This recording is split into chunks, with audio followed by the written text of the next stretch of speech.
네, 반갑습니다. 오늘 또 성경 꿰뚫어 읽기 우리 화요일 성경 공부를 시작하겠습니다. 지난주에 저희가 민수기 30장까지 살펴봤고요. 이제 30장에는 서원을 할 때 남자가 서원하는 경우, 그 집안에 딸이 서원하는 경우, 시집을 가서 독립한 여성의 경우, 여러 가지 경우에 서원에 대해서 살펴봤고요. 이제 31장은 오늘 하나님께서 미디안과 전투를 해서 미디안을 멸망시켜라 하는 말씀을 주시는 장면에서 시작합니다. 민수기 30장 1장 그러니까 1절 2절이 이렇게 시작하죠. 주님께서 모세에게 이렇게 말씀하셨다. 너는 미디안 사람에게 이스라엘 자손의 원수를 갚아라. 그렇게 하고 난 다음에 너는 조상에게로 돌아갈 것이다. 그러니까 마지막 전투가 되겠죠. 그래서 모세가 오늘 미디안과의 전투를 시작합니다. 근데 왜 하나님이 미디안을 이렇게 원수를 갚아라라고 말할까요? 혹시 기억나시나요? 저도 이게 약간 헷갈리는 게 뭐냐면 미디안 땅에 있는 모압 백성, 또 모압이 여러분 기억나시는지 모르겠습니다. 민수기 25장에 보면 왜 부올바알이라고 해서 이방인 여인과 결혼하고 그것으로 인해 연병이 돌게 되고 그래서 노뱀이 나오잖아요. 그래서 그게 모압 땅이라고 나와 있지만 그 25장을 제가 여기에서 본문을 썼어요. 25장에 보면 이렇게 기록되어 있어요. 18절에 주님께서 모세에게 다음과 같이 말씀하셨다. 너희는 미디안 사람을 원수로 여겨 그들을 쳐 죽여라. 왜냐하면 그들은 부올에서 생겼던 일과 미디안의 한 우두머리의 딸 곧 부올에서 생긴 일로 연병이 돌던 때에 처형당한 그들의 누이 고스비의 일로 너희를 속였고 그렇게 너희를 속였을 때 이미 너희에게 고통을 줬기 때문이다. 그러니까 이게 부올 땅 거기서 일어난 일이 미디안에 있었던 미디안 백성 혹은 미디안 민족과 관련돼 있는 것이고 거기에서 이방인 신을 섬기게 되고 거기에서 이방의 여인과 결혼해서 그 하나님의 뜻을 저버리고 이방을 섬기게 됐던 사건 때문에 오늘 민수기 31장에 보면 하나님께서 이 미디안 백성을 미디안 족속을 이스라엘의 원수를 갚아라 이렇게 명령하십니다. 그런데 여러분 여기서 또 하나 퀘스천이 나올 수 있을 것 같아요. 왜냐하면 모세 장인이 어디 사람이죠? 미디안 사람이에요. 이드로. 그러니까 그러면 말하자면 자기 장인의 그 땅과 전쟁을 해야 되는 건데 기억하실지 모르겠습니다만 이미 이드로와 그 가족과 그를 따르던 사람들은 이스라엘 백성의 편성이 돼서 이스라엘 족속 안으로 들어가게 됩니다. 여러분의 겟족속이라고 해서 미디안의 족속 중에 이드로가 속했던 겟족속이 이스라엘 백성의 땅이 정착할 때 가나안 땅에 정착하는 장면들이 나온단 말이죠. 그래서 이미 미디안의 족속은 모세의 장인의 가족들은 거기를 떠나서 이스라엘 백성에 편성된 상태고요. 그래서 이제 오늘 그 미디안 땅에 이스라엘 백성에게 이방인 부올바알을 섬기게 했던 그 일로 인해 전쟁을 치르게 됩니다. 그래서 이 전쟁은요 어떻게 이루어지냐면 제가 과정을 좀 설명하면 모세가 12지파에서 1000명씩 모아서 12,000명이 모여요. 굉장히 적은 숫자예요. 사실 따지고 보면 전쟁할 수 있는 인원만 막 60만 되는데 60만은 안 되죠. 남자가 60만이 전쟁할 수 있는 인원이 한 20 몇만이었나? 그렇죠. 근데 딱 12,000명을 데리고 전쟁을 시작해요.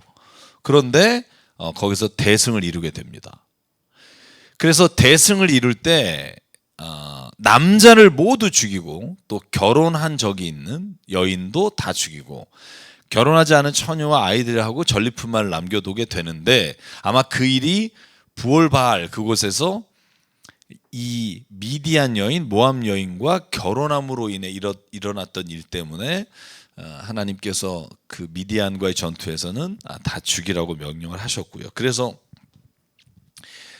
승리를 거두자마자 이 제사장은 전투에 참여했던 모든 사람들에게 너무나 피를 많이 흘렸기 때문에 정결 예식을 하도록 합니다. 그래서 사흘째 그리고 일회가 될 때 그들이 옷을 다 깨끗하게 하는데 이제 불에 타지 않는 것들 그것들은 불에 넣었다가 꺼내면 깨끗하게 되지만 정결하게 하는 물에다 넣어서 깨끗하게 하고, 그리고 전쟁에 나갔던 사람들이 입었던 옷은 빨아서 깨끗하게 하고 그 다음에 일주일 뒤에 진에 들어오게 했다는 거죠.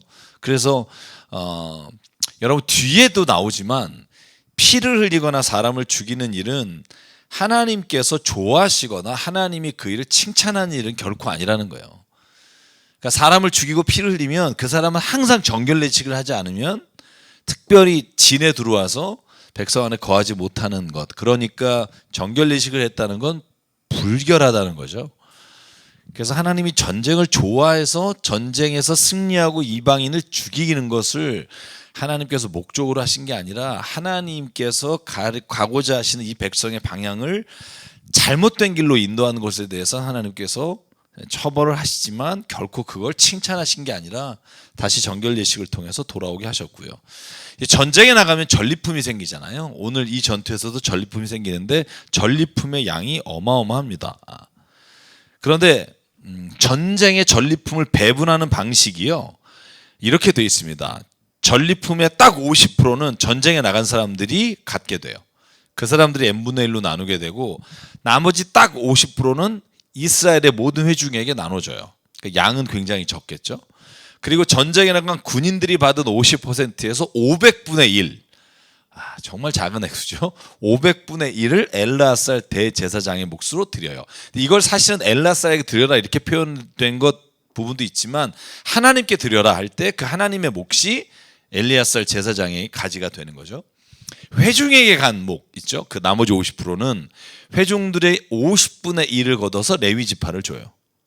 그러니까 전쟁의 전리품에서 군인의, 그러니까 참여했던 사람의 몫은 500분의 1이 대제사장에게 가고, 그리고 회중에게 간 몫의 50분의 1이 레위 지파에게 가는데, 여러분 그것만 해도 그 양이 대단합니다. 제가 한번 찾아서 읽어보죠.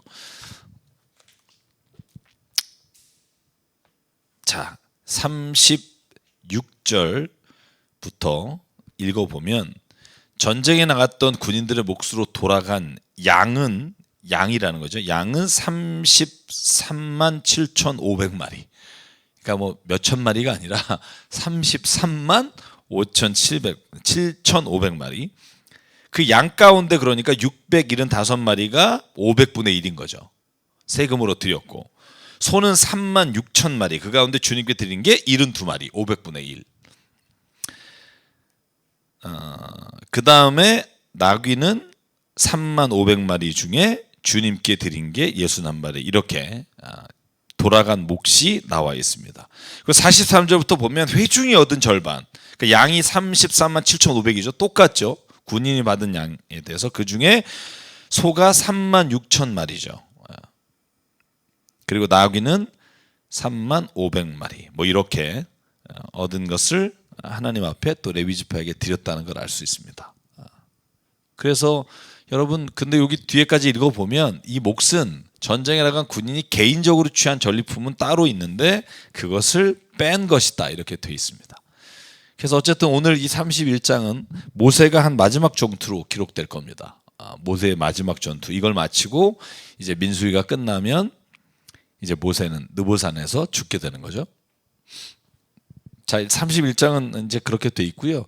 32장부터는 우리가 이스라엘 백성이 가나안 땅에 정착하게 될 때, 여러분 잘 아시는 것처럼 요단강 동편에 르우벤, 갓, 므낫세 반지파가 정착하는데 그 정착하는 과정, 왜 정착하게 됐으며, 그리고 그것을 모세가 반대했다가 어떤 제안을 받아들여서 다시 허락하는지에 대한 과정이 이제 32장에 나와 있어요.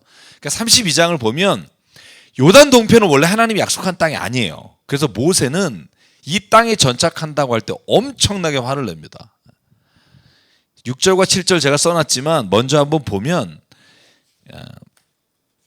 얼마나 화를 내냐 하면, 자, 6절 읽을게요. 모세가 갓 자손과 르우벤 자손에게 말하였다. 당신들의 동족 이스라엘은 전쟁하러 나가는데 당신들만 여기에 머물러 살겠다는 말이요. 이스라엘 자손이 주님께서 주신 땅으로 가려고 하는데 어찌하여 당신들은 동족의 사기를 꺾으시오. 왜냐하면 여기에 정착하겠다니까. 그러니까 모세가 화를 내서 노발대발하는데 여기에 뭐가 떠올랐냐 하면 모세의 머리에 가데스 바냐해가 떠오른 거예요. 하나님이 가서 정탐하고 쳐들어가라 그랬는데 우리 못 갑니다. 그래서 40년 방황하고 모세도 거기에서 모세와 출애굽한 사람들이 죽게 되잖아요.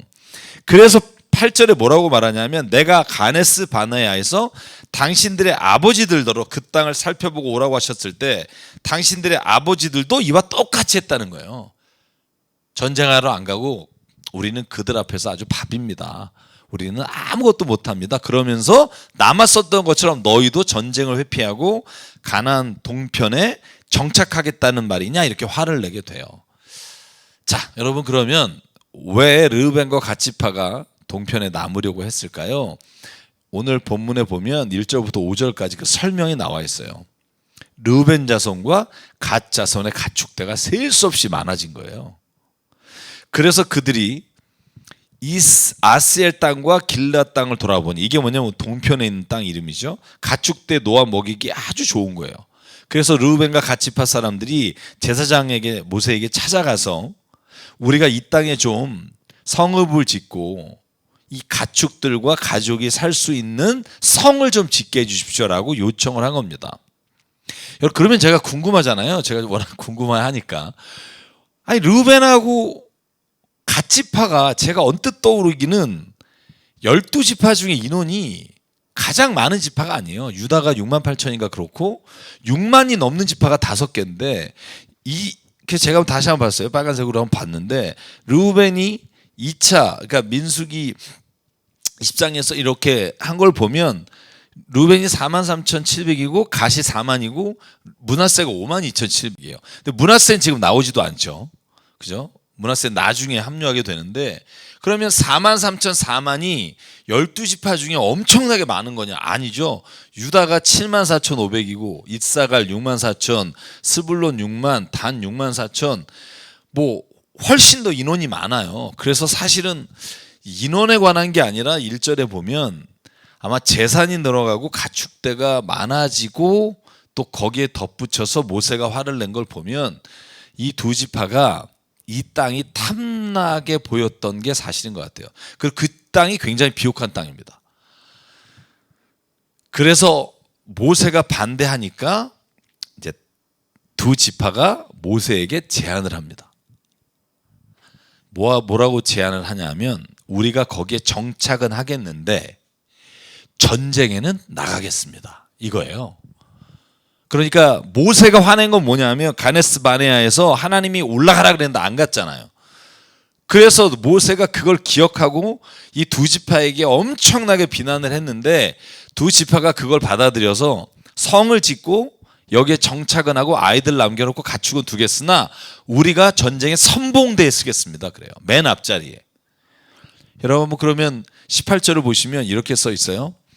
이스라엘 자손 각자의 받을 몫의 토지 재산을 차지하기 전까지는 우리가 집으로 돌아오지 않겠습니다. 그러니까 전쟁에서 승리하고 그 가나안 땅, 약속의 땅을 다 차지하지 않으면 우리는 이곳에 돌아오지 않겠습니다. 라고 모세에게 제안을 합니다. 17절을 한 번 더 보면 17절에는요. 이 땅 원주민들도 있고 하니 우리에게 딸린 어린 것들이 안전하게 머물 수 있도록 성을 단단하게 쌓은 다음에 모두가 무장을 하고 이스라엘 자손의 선발대가 되어 그들이 가야 할 곳 그들을 이끌고 가겠습니다. 그러자 모세가 그 제안을 승인하고 또 한 번 못을 박아요. 왜냐하면 하도 모세가 속았잖아요. 이게 뭐 속은 게 한두 번이 아니라 22절에 못을 박아요. 어떻게 못을 박냐면 제가 여기 있는 거 읽을게요. 그 땅이 주님 앞에서 정복되는 날 당신들은 돌아갈 수 있고 주님과 이스라엘에 대한 당신들의 의무에서 벗어날 수 있어. 그리고 지금 이 땅은 주님 앞에서 당신들의 소유가 될 것이요. 그러나 만일 당신들이 이렇게 하지 않으면 당신들은 주님께 죄를 짓는 것이요. 이러한 죄를 짓고서는 당신들이 절대로 그 죄에서 벗어나지 못할 줄 아시오. 확약을 하는 거죠. 워낙 이스라엘 백성들이 나중에 말 바꾸고 원망하고 이런 경우가 많으니까 이렇게 확약을 하고 나서 이 땅을 주게 됩니다. 자, 여러분 그러면 이 땅이 이제 22장에 보면 경계선이 있어요. 어디 어느 땅을 가지게 되냐. 그런데 재밌는 건 뭐냐면 33절에 가면 갑자기 므낫세 반지파가 껴요. 앞에 안 나오다가. 이게 뭔가 한번 생각을 해보는데 아마 이 므낫세 반지파는 므낫세 중에도 그 지파가 다가 아니라 반이잖아요. 그러니까 르우벤과 갓이 정착하는 것을 보고 그리고 그들이 그 좋은 땅에서 정착하면서 그들이 전쟁에 참여하겠다고 모세에게 약속하는 것을 보고 아마 므낫세 지파 중에 반이 우리도 여기 좀 있으면 좋겠다 이렇게 전 합의가 된 게 아닐까라고 혼자 생각을 해보고요. 그래서 므낫세 반지파까지 그 지역에 머무르게 됩니다. 그러니까 33절 보면 이렇게 돼 있어요. 모세는 갓 자손과 루벤 자손과 요셉의 아들 므낫세 반쪽 지파에게 아모리의 시온 왕국과 바산의 옥 왕국을 주었다.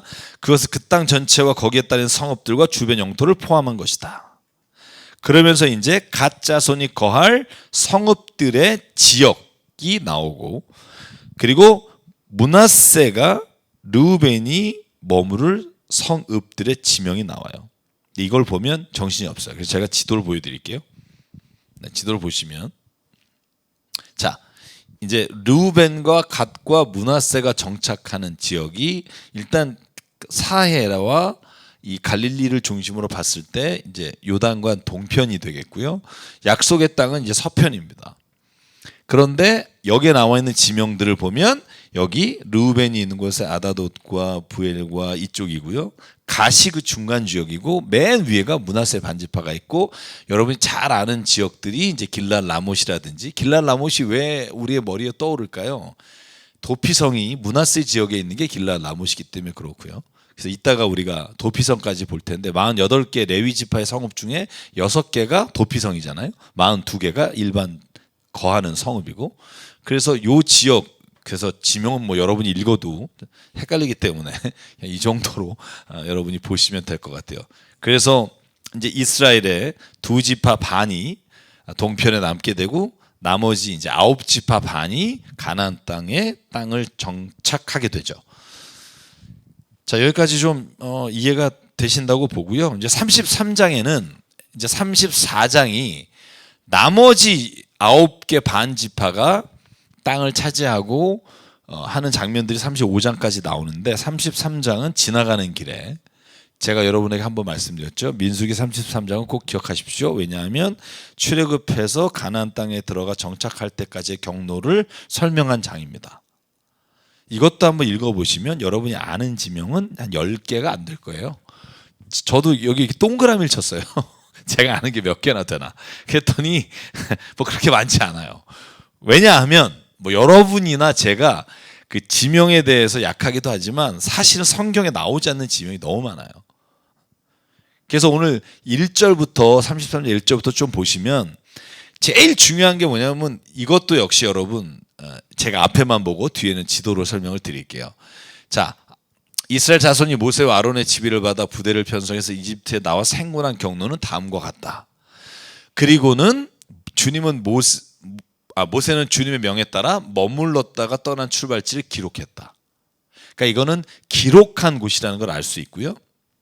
그 출발지는 라암셋이다. 라암셋에서 가장 중요해 처음에 보면 게 숫곳이잖아요. 자, 그럼 지명을 보자고요. 자, 라암셋에서 숫곳에 이르고 숫곳에서 바이히롯. 이건 여러분 아실 거예요. 들어보니까 마라의 쓴물이 나오고 엘림은 여러분 70개의 그 오아시스가 있었던 곳이고 돕과 르비딤 여러분 잘 아시죠? 계속했죠. 그죠? 쓴물이 나와서 그래서 시내산에 이르러 호렙산 시내산에서 하나님의 계명을 받고 그리고 여기에 수많은 지명들이 모르는 지명들이 여기 이제 나옵니다. 보시면 그래서 여기서부터 이제 뭐 지금 근데 이 지명이 정확하게 어딘지를 잘 몰라요. 그래서 지도에 찍지를 못했고 그 다음에 에시온 게벨이 가장 중요한 포인트죠. 왜냐하면 여기가 다시 가네스 바네어로 가는 길목이기 때문에 그래서 에시온 게벨에 이르러 그러니까 에시온 게벨이 어디 있냐면 여러분 쭉 이 말씀을 따라가다 보면 35절에 보면 에시온 게벨에 진을 치고 근데 그 위에 있는 한 20개 지명은 저도 뭐 거의 처음 보는 지명들이라 하라다 마켈롯 다핫 베르가 하스모나이 뭐 이런 지명들이 있는데 어쨌든 여기에 이르게 되고, 그 다음에 가네스 바네에 갔다는 게 36절 정도 가면 나옵니다. 그래서 36절 에시온 게베를 떠나 신광야 곧 가데스에 이르게 되고, 그리고 이제 호르산에서 여러분 잘 아시는 아론이 죽잖아요. 그 호르산에서 아론이 죽고, 그리고 이제 느보산에 가는 여정, 이게 이제 33장이 보여주는 이제 기록입니다. 그래서 뭐 제가 이 33장은 지명을 다 설명하는 건 이미 앞에서 봤기 때문에 우리가 아는 지명 그렇고, 제가 이것을 읽고 나서 이제 하나님이 부탁하시는 장면이 있어요. 여러분 그게 51절 52절이에요. 저는 이게 참 마음에 와닿는 게 뭐냐면, 하나님이 너희가 가나안 땅에 이제 가지, 그러면 내가 이것만큼은 너희가 지켜라. 주님께서 모세에게 말씀하시는 장면이에요. 자, 51절부터 쭉 돼 있는데 51절 52절 한번 같이 읽을게요. 시작. 너는 이스라엘 자손들에게 말하여라. 그들에게 다음과 같이 일러라. 너희가 요단강을 건너 가나안 땅에 들어가거든 너희는 직접 그 땅 주민을 다 쫓아내거라. 새겨 만든 우상과 부어 만든 우상을 다 깨뜨려 버리고 산당들도 다 헐어버려라. 이거 딱 하나 부탁하세요. 뭐 내가 너희들 가서 뭐 거기에서 뭘 하는 거 내가 진짜 너희들이 원하는 대로 해라. 그런데 이거 하나만은, 너희가 그 땅에 들어가면 우상 만들지 말고 산당을 헐어버리고 나 여호와 하나님만 믿으라는 거죠. 그죠? 오늘날에도 하나님이 우리에게, 저는 이것만 가장 중요하게 일단 여기는 것으로 우리의 인생길에 말씀하신다고 생각해요. 우상을 따르지 마라. 왜 이게 중요할 거예요? 저는 이거 한마디에 모든 게 다 들어가는 거라고 생각해요. 우상을 따르지 마라. 하나님을 따라라. 이 말은 곧 말씀을 따라가고 너희가 눈에 보이는 이득을 위해 하나님의 말씀을 버리지 마라. 뭐 이런 게 포함되겠죠. 우상을 따른다는 거에 정말 수많은 의미가 있어요. 그러니까 예를 들어 눈에 보이는 우상은 돈이 될 거고, 뭐 자식이 될 수도 있고, 우리가 성공이 될 수도 있고, 이 눈에 보이는 우상을 따라가게 되면 영원한 하나님의 약속이 아니라 눈에 보이는 것에 매몰될 수 있고요. 눈에 보이지 않는 우상도 있잖아요. 여러분, 우리가 보통 그 하나님이라고 여겨지는 많은 것들. 그래서 1계명과 2계명이 왜 중요하냐 하면, 1계명은 하나님을 믿으라는 거죠. 나 외 다른 신을 믿지 마라. 그리고 우상을 섬기지 마라. 2계명이잖아요. 그리고 하나님의 이름을 망령되하지 마라. 근데 망령되하지 마라, 아니면 안식일을 기억하라, 아니면 부모를 공경하라, 이 모든 것들 이전에 딱 두 개가 모든 계명의 저는 가장 중심이라고 봐요. 나 외 다른 신, 그러니까 하나님만 믿고, 우상이라고 하는 것들이 그 뒤에 여러분 인간에게 적용시킨 살인하지 마라, 간음하지 마라, 도둑질하지 말라, 이 모든 계명들은 다 우상과 관련됐다고 볼 수도 있어요. 인간의 욕심과 욕망을 따라서 행해지는 일들이기 때문에. 그래서 여러분 이 첫 번째 제가 기억해야 될 거, 하나님은 딱 한 가지를 부탁하신다는 거고, 두 번째는 가나안 땅을 배분할 때 여러분 어떻게 배분했을까요? 우리 그냥 어떻게 배분했을 것 같아요?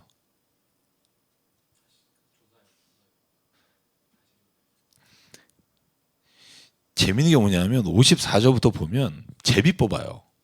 그러니까 저도 오늘 이거 보면서 이제 고민을 좀 많이 했는데, 저 나름대로 이제 해석을 좀 했는데, 제비 뽑아요. 그러니까 주사위를 던져서 가족별로 나눠서 가지도록 해라. 근데 이게 이제 제가 무슨 생각하냐면, 그러면 12지파가 그 땅을 경계선을 삼을 때, 제가 지도를 보여드릴게요. 하나 이따가 앞에 걸 보죠. 자, 이 땅을 분배받을 때 여러분 땅을 분배받을 때 이 경계선이 있단 말이에요. 다 지명이 나와요. 그러면 이걸 제비 뽑으라고 했을까? 라는 건 제가 잘 모르겠어요. 왜냐하면 오늘 나오는 54절에 제비 뽑아라 하는 거는 가족별로 땅을 나눌 때 주사위를 던지라고 돼 있거든요. 가나안 땅에 들어가서. 그래서 사실 이 부분은 제가 좀 더 조사를 좀 해볼 필요가 있겠으나, 저는 그 큰 쪽의 땅덩어리를 유산으로 주고 작은 쪽은 작은 땅들 유산으로 줘라. 주사위를 던져서 각자 자기 것으로 삼도록 해라. 땅을 나눌 때는 같은 조상을 둔 지파들끼리 나눠 가지도록 해라. 그래서 저는 이게 두 가지 다 적용될 수도 있고 아니면 가족으로, 왜냐하면 뒤에 보면 12지파가 땅을 분배받고 그 땅을 분배받을 때 전적 권한을 가진 각 지파의 한 사람의 대표를 뽑게 돼 있고 그 대표가 각 지방 혹은 각 가족별로 땅을 배분할 절대 권한을 갖게 돼 있어요. 그래서 저는 이 부분에 대해서 참 재밌게 생각하는데, 제비 뽑다. 제가 이걸 뭐라고 생각했냐면, 뒤에도 제가 이걸 썼습니다만 제가 여기 썼어요. 이걸 보죠. 12지파의 땅을 주사위를 던져서 가족별로 나눠 갖게 하셨다. 이 말은 쉽게 말하면 주사위를 던졌다, 여기에 초점을 둔 게 아니라 전적으로 하나님 어느 곳이 나오든지 우리는 순종하겠습니다에 초점이 있다는 거죠. 그러니까 예를 들면 야 주사위로 했어, 이거는 우리의 관심사고 여기서 말하는 건 니네 땅이 어딜 나오든지, 예를 들면 뭐 굉장히 돌이 많은 지역이 나오든지 아니면 뭐 쓸모없는 땅이 많은 지역이 나오든지 주사위를 던져서 나오면 순종하겠습니다. 그곳에 가겠습니다. 이게 모든 사람들에게 받아들여지면 제비 뽑기도 가능하다는 거죠. 여러분, 만약에 우리가 주님이 뭐 어떤 일을 시키든, 왜냐하면 쟤는 왜 저거 시키고 난 이거 왜 시켜요? 여러분, 우리가 이런 경우 많잖아요. 막 힘든 일 계속하면 교회 나와서 왜 나는 또 계속 이 어려운 일만 하나, 이렇게 생각을 하면 불만이 생기는데, 예를 들어서 뭘 시키든 뭐 하나님이 날 이걸 맡긴다 그러면 난 하겠습니다라고 생각하면, 여러분 그냥 우리가 어떤 걸 누가 시키든 거기에 대해서 불만 가질 게 없잖아요. 그래서 저는 오늘 이 마음으로만 이스라엘 백성이 땅을 배분받으면 그 안에서 갈등과 이런 서로 간의 알력이 없어지는 것처럼, 오늘날에도 우리가 주님의 일을 할 때 하나님이 그냥 주사위를 던져서 너 이거 해라 이거 해라 하면 난 하겠습니다 하는 이 마음으로 교회를 하면 어떨까라는 생각을 해봐요. 그래서 저는 가끔 이렇게 생각해요. 우리 목회팀도 뭐 예를 들면 청소구역 뽑을 때도 청소구역 다 써놓고 제비 뽑아서 괜찮죠? 그래서 교회에서 일할 때도 이 제비 뽑기를 하는 것 자체가 저는 운에 맡긴다고 생각하는 게 아니라 어떤 일이 맡겨지든 내가 그 일을 감당하겠습니다 하는 모임에서는 이게 하나도 불평이 안 될 수 있다는 거죠. 그런데 너는 믿음 좋으니까 당신은 여기 하십시오, 당신은 교훈 줄 알면 안 되게 이거 하십시오, 이렇게 우리가 흔히 생각하는데, 여러분 제가 목회해 보니까 교회를 열심히 나오고 신앙생활 오래 했다고 해서 모든 걸 다 감내하고 아멘 할렐루야 하진 않고요. 새로 나오셨다고 해서 힘든 일을 시킨다고 해서 불만이 있지 않아요. 이건 사실은 우리가 봐서는 모르는 거예요, 겉에 걸. 그래서 하나님이 제비 뽑기를 통해서 이스라엘 땅 12지파를 나눴다는 것 자체가 저는 굉장한 의미가 있다고 봐요. 물론 요단강 동편은 두 지파 반은 제비 뽑은 게 아닙니다. 그들이 여기에 정착하기를 원했고 그거를 수용했는데, 나머지 9개 반의 지파는 그 지역의 경계선을 이제 제비 뽑고 그 가족별로 머무는 곳도 제비 뽑고, 그래서 이 제비 뽑는 것에 순종했다는 거죠. 그래서 저는 저와 여러분이 주님의 일을 걸어갈 때 그냥 내게 어떤 일이 오든 내가 순종하겠습니다 하는 마음을 가지면 우리가 주어진 모든 일에 모든 게 감사가 될 수 있다고 생각해요. 그래서 저는 첫 번째, 주사위를 던져서 하나님이 그 땅을 차지하게 하시다고 하는 것에 굉장히 의미가 있다는 거고, 두 번째는요, 전 하나님이 하신 말씀 중에 오늘 55절 56절 좀 읽고 싶어요. 그리고 우리가 읽은 본문의 말씀에 방점을 좀 찍었으면 좋겠는데요, 이렇게 되어 있습니다.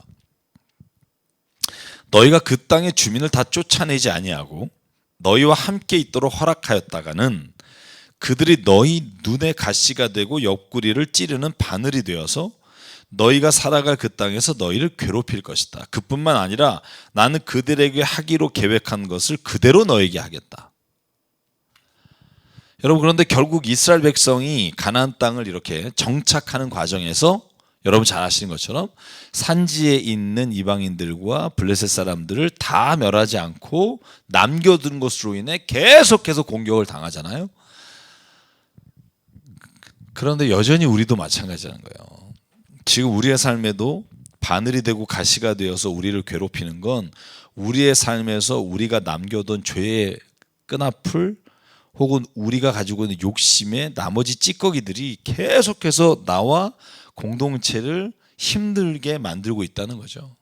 그러니까 하나님이 이거 왜 이렇게 하셨습니까? 라고 우리가 뭐 감히 말하지만 사실은 많은 부분이 내가 하나님 앞에서 그걸 완전히 제하지 않은 것으로 인해 내가 당하는 고생과 고난이 저는 훨씬 더 많다고 생각해요. 이스라엘 백성도 마찬가지잖아요.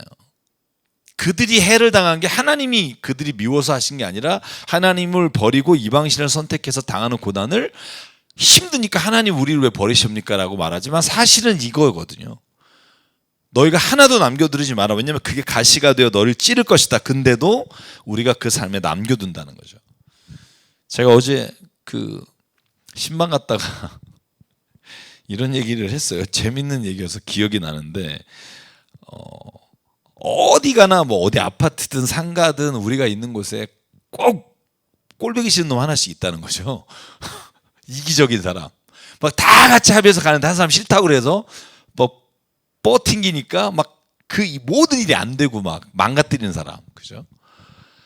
그런 사람들이 꼭 튀고 이기적인 사람, 문제를 일으킨 사람이 꼭 공동체마다 하나가 있는데 그런데 이상하게 어느 모임에 가면 그런 사람이 없어.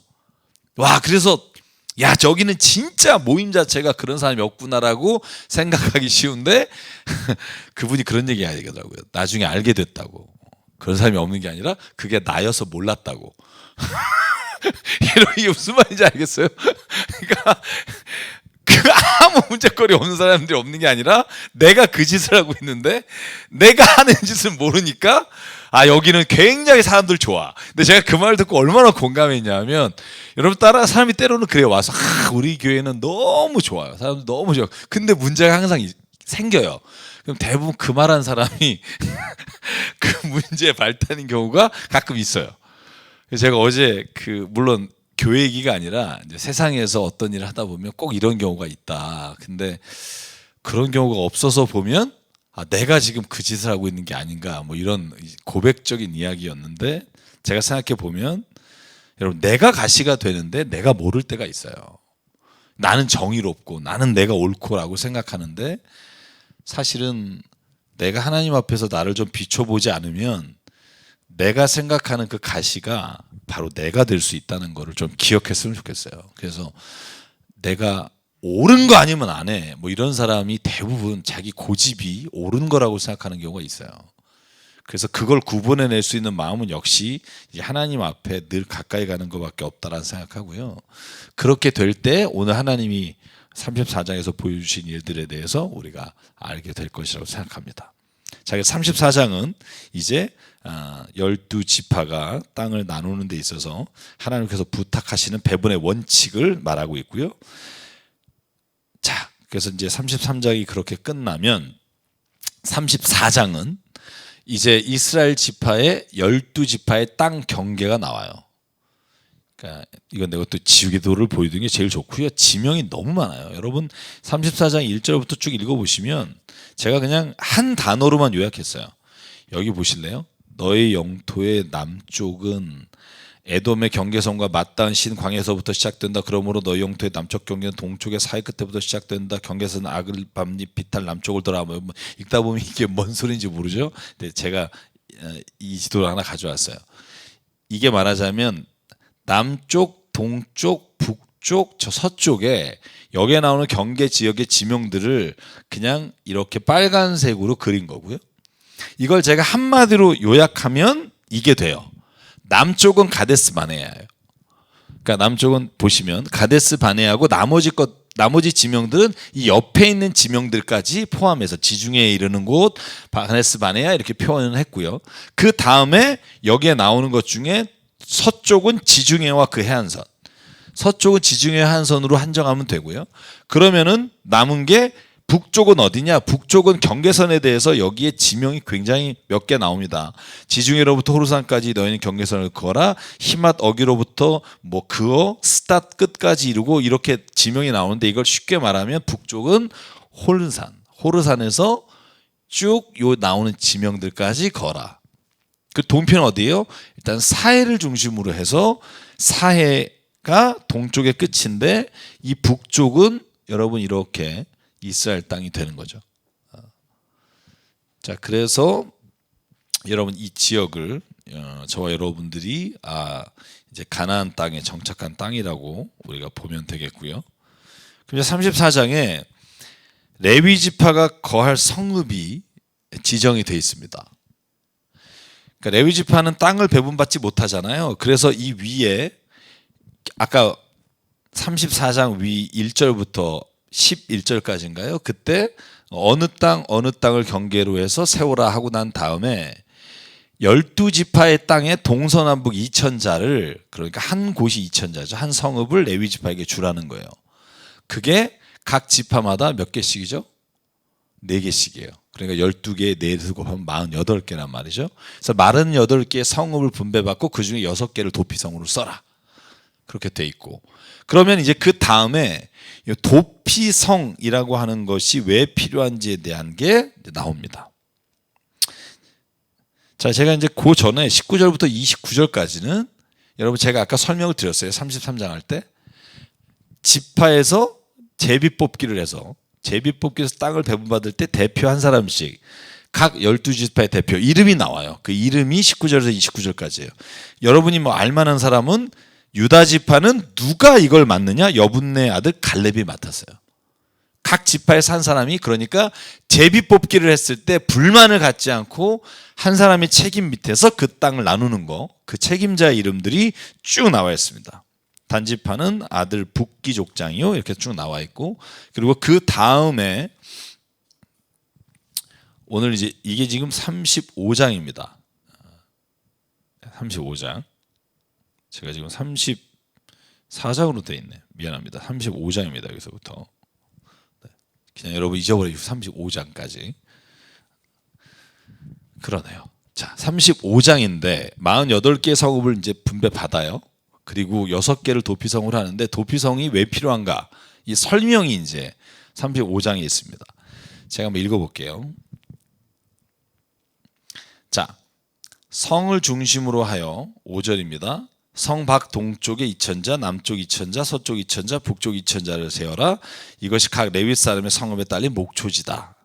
그러니까 레위 지파에게 이렇게 2,000자씩 주라는 거고요. 6절, 너희가 레위 사람에게 줄 성읍들 가운데 6은 도피성으로 만들어서 사람을 죽인 자가 그리로 도피할 수 있게 하고 이 밖에 별도로 레위 사람에게 42 성읍을 주어라. 합치면 48이죠. 자, 보실래요? 그래서 도피성에 관한 건 이 민수기 35장입니다. 5장에만 나와 있는 게 아니라 이걸 전체적으로 다 읽어야 그림이 그려지는데 요것만 딱 기록한 게 여호수아 20장이에요. 여호수아 20장을 보면 거기에 가나안 땅에 어디를 6곳을 도피성으로 삼아라라고 지명이 나온 건 여기에는 없어요. 그런데 여호수아 20장에 나와요. 그래서 제가 그걸 여러분 지도로 보면 편하니까 이 요단강 동편에 여러분 그 르우벤 지파가 있는 곳에는 벳셀이라는 곳에, 그리고 갓이 있는 곳에는 길앗 라못, 그리고 므낫세가 있는 곳에는 바산 골란, 이 세 곳에 도피성이 있고요. 또 서편 가나안 땅 지역에도 3개가 있는데 북쪽부터 보면 이 납달리의 게데스, 에브라임의 세켐, 그 다음에 유다의 헤브론, 이 6개가 하나님이 도피성으로 세운다고 지명하신 곳이에요. 그럼 도피성 여러분 대충은 아시잖아요. 도피성이 뭐 하는지. 그래서 자세하게 설명은 안 드리지만 제가 도피성에 왜 하나님께서 도피성을 뒀냐 하면 여러분 오늘 본문에 보면 이 자세하게 나와 있어요. 근데 한마디로 요약하면 여호수아 20장을 보면 실수로 사람을 죽인 사람은 이걸 복수하려고 하는 사람으로부터 도망가서 목숨을 건질 수 있게 해주는 목적이 도피성입니다. 그러니까 재판을 받게 해주는 거죠. 제가 열왕기상 1장 50절이 유일하게 나오는 장면이에요. 이 도피성에서 제단 뿔을 잡아서 산 얘기는 딱 하나밖에 없어요. 도피성 이야기는 나오지만 아도니아밖에 없어요. 솔로몬이 아도니아가 자기가 왕이라고 그랬잖아요. 그래서 아도니아가 죽게 되니까 가서 이 뿔을 잡아서 생명을 건진단 말이에요. 그래서 이 장면만 나오고 그 다음에는 나오지 않는데, 그래서 도피성에 가서 뭘 해야 될까? 그러면 민수기 35장은 자세하게 그 절차가 나와 있어요. 그래서 절차가 어떻게 되냐 하면,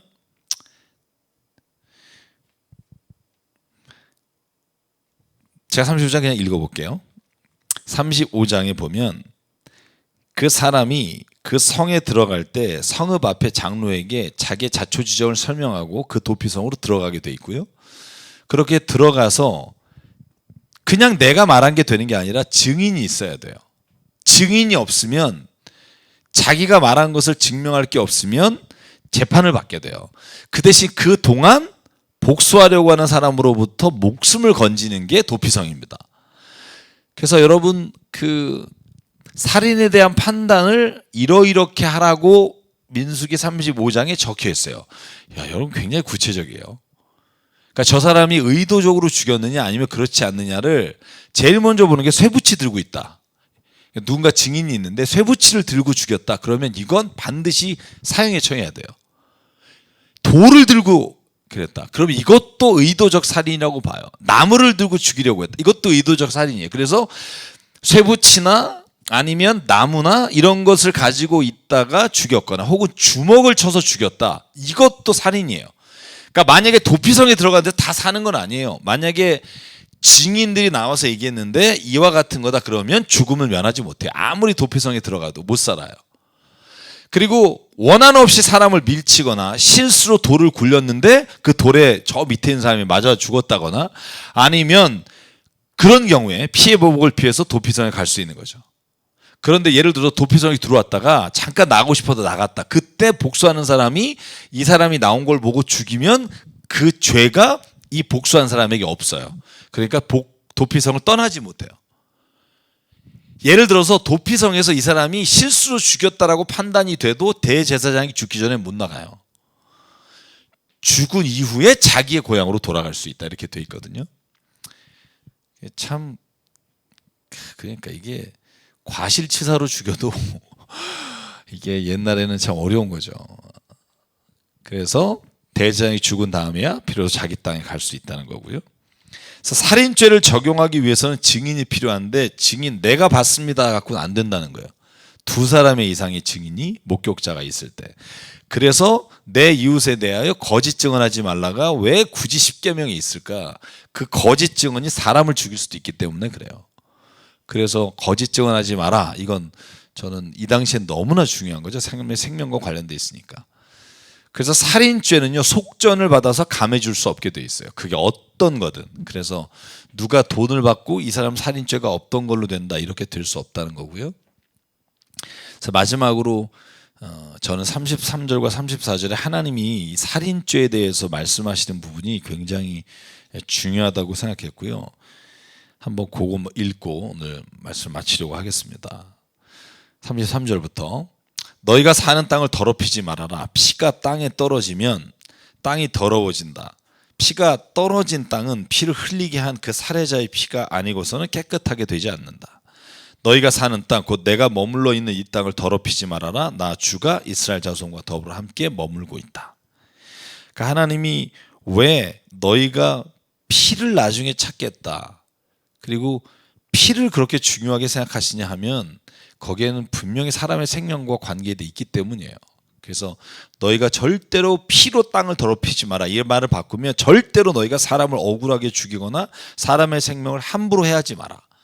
왜냐하면 그 땅에 피가 떨어지면 그 땅이 더러워지기 때문이고 그러면 결코 그걸 다른 어떤 것으로도 깨끗하게 할 수가 없고 피로 그걸 깨끗하게 할 수 있다. 이 말이 왜 중요하냐 하면 예수 그리스도가 십자가에서 피를 흘리셨다는 말은 누군가가 대가를 가지고 땅으로 더럽혀진 피로 더럽혀진 이 땅을 다른 피로 깨끗게 해야 되는데 그 피를 예수가 보혈의 피로 깨끗게 하셨다는 거죠. 어떤 다른 것도 대신할 수 없다는 거예요. 피는. 그래서 그 살인의 피를 피로 깨끗하게 한다 이 말은 저는 신약에 와서 예수 그리스도께서 우리의 모든 죽어 마땅한 죄를 십자가의 보혈의 피로 대속해 주셨습니다라는 말이 오늘 구약의 말씀을 읽지 않으면 이해하기가 어렵다 하는 이야기를 좀 드리고 싶고요. 그래서 36장은 다음 주에 하면 민수기 끝납니다만 36장은 저번에 했던 겁니다. 여러분 기억이 나시죠? 36장? 여러분 요셉의 자손 중에 슬롯보앗이라고 하는 슬로보앗이라고 하는 사람이 죽고 그 딸들이 땅을 주십시오 하고 말하는 것의 결론이 36장입니다. 그래서 다음 주에 결론 내리면서 우리가 신명기로 넘어가도록 하겠습니다. 오늘 경청해 주셔서 감사하고요. 저와 여러분이 오늘 말씀을 들은 것처럼 우리가 하나님 앞에 정말 제비 뽑기를 하든 뭐하든 주께서 맡겨주신 일을 감사함으로 나가면 그 모든 일이 결국은 우리에게 복이 되는 길로 하나님이 이끌어주실 줄 믿고 힘들지만 이 어려운 시기를 잘 이겨나가면 좋겠습니다. 오늘도 주님이 주시는 샬롬 하시고요. 다음 주에 만나 뵙겠습니다. 감사합니다.